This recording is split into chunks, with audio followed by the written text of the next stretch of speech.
Harold Johnson was the kind of man everyone in the neighborhood recognized but few ever truly knew. At 72, he moved slowly.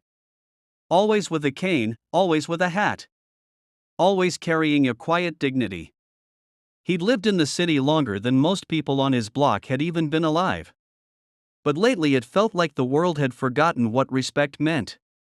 One evening, Harold walked into a local convenience store to buy milk and bread. A couple of teenagers standing by the counter snickered. Loudly enough for him to hear. Mocking his dark skin, calling him ancient. And asking if he even had money to pay. Harold said nothing. He simply placed his items on the counter. But the cashier refused to ring him up. "We don't serve shoplifters," the man said. "People like you always try something." The whole store went quiet. Before Harold could respond, flashing red and blue lights strobed through the windows. SWAT officers stormed in, shouting commands. Someone had called 911. Saying an aggressive old man was threatening customers. In seconds, weapons were drawn. And everyone backed away from Harold as though he were dangerous. But Harold didn't panic. He didn't shout. Slowly, he looked each officer in the eye. Took a breath. And spoke the 5 words that made the entire SWAT team freeze. "Call your captain.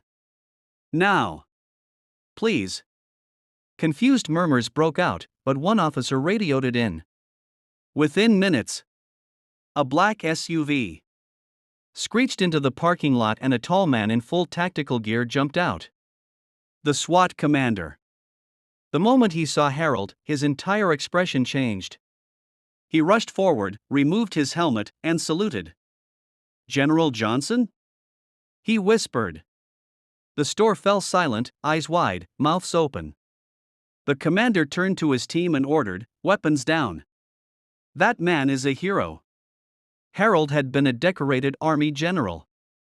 A strategist who once saved hundreds of soldiers during a covert mission overseas. He never bragged, never told anyone. He lived humbly, quietly.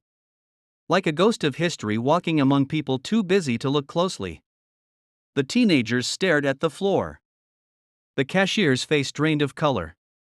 Harold simply picked up his groceries, paid in cash, and told the commander, "Respect isn't hard. Teach them." The SWAT team escorted Harold out like royalty.